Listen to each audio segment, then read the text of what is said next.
तुम्ही सगळे बाळासाहेबांचे शिवसैनिक आहात. आत्ता बाळासाहेबांचा मुलगा आणि बाळासाहेबांचा पुतण्या ठाकरे हे आडनाव किंवा ठाकरे हा मुंबईवरचा इम्पॅक्ट कायम ठेवण्यासाठी प्रयत्न करतायत. तुम्हाला या दोन्ही ठाकरे बंधूंचं आव्हान किती वाटतंय? ज्या विषयाकरता ते एकत्र आले, ज्या मराठी विषयाकरता आणि ज्या मराठी भाषेकरता त्यांनी तो त्यांचा वचननामा सादर केला, त्यात मराठीचा उल्लेख पण नाही केला, मराठी शब्द पण नाही टाकला.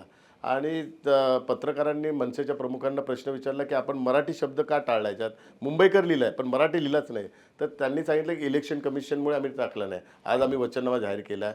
संपूर्ण मराठी भाषेचं संवर्धन, मराठी उद्योगाकरता, मराठी लोकांच्या गृहनिर्माण सगळा मराठी मराठी अभिमानाने उल्लेख केला. इलेक्शन कमिशनचं वचननाम्याच्या संदर्भातलं कुठलंही बंधन नसतं. वचननामा हा आपला आणि लोकांचा असतो, तो द्यायचा असतो, त्याची अंमलबजावणी पार्टीने करायची असते. हिंदू हृदय सम्राट त्यांनी त्याच्यात टाकला शब्द त्यात टाकला नाही की इलेक्शन कमिशन ऑब्जेक्शन घेईल. हिंदू हृदय सम्राट आता हा शासकीय शब्द आहे, शासनाने त्याला मान्यता दिली आहे, त्यामुळे इलेक्शन कमिशनचं त्याला ऑब्जेक्शन नाही. स्वर्गीय बाळासाहेब ठाकरे टाकलं आहे, किती लज्जास्पद आहे.